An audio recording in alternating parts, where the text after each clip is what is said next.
Look, I get it. Zay Jones really disappointed in week 16, and that doesn't bode well, at least in a point of confidence for week 17.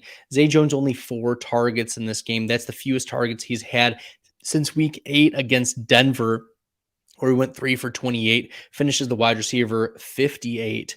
In this game, week 16 against the Jets, of course, the weather was bad. He had really tough matchups on the outside. Sauce Gardner played him pretty well, but all of the New York Jets cornerbacks played well against Zay Jones. And only 4 targets that Sauce Gardner gets almost never targeted. So this is a tough look, right? Wide receiver 85 is not going to, after having 31.9 fantasy points in week 15 against Dallas, 6 for 109 and 3 touchdowns. We were very hopeful, but I didn't offer that he was going to be a wide receiver 1. I offered he was a low to mid wide receiver 2 where we expected volume.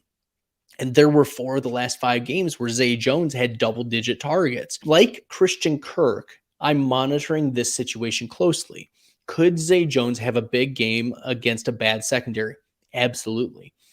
But it could also fall into the narrative of Trevor Lawrence doesn't need to throw that ball that much. He's going to hand the ball off to Travis Etienne. It's going to be a Travis Etienne rushing game with a little sprinkling of Jermichael Hasty. That's a possibility. I'm just not excited about trying to fit Zay Jones into my lineup in week 17. We've seen his ceiling. We've seen double-digit fantasy points in 4 of the last 5 games going into that Jets game.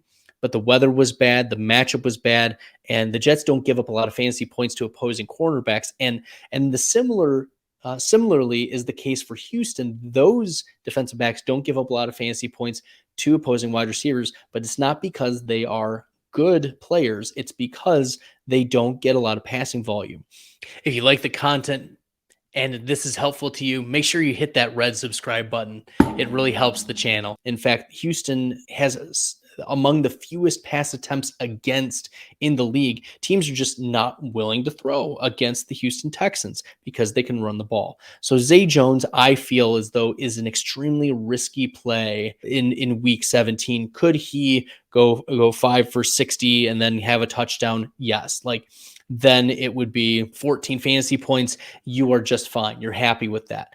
But I think that there are safer plays in this week 17, especially coming off a scary matchup or a scary result against the Jets. This game is in a dome, so you don't have to worry about weather in Houston, but you do have to worry about are the Jaguars motivated to get Zay Jones the ball 10 times? I think there is significant concern there. Yeah, Zay Jones is not someone that I'm looking to fit into my lineup.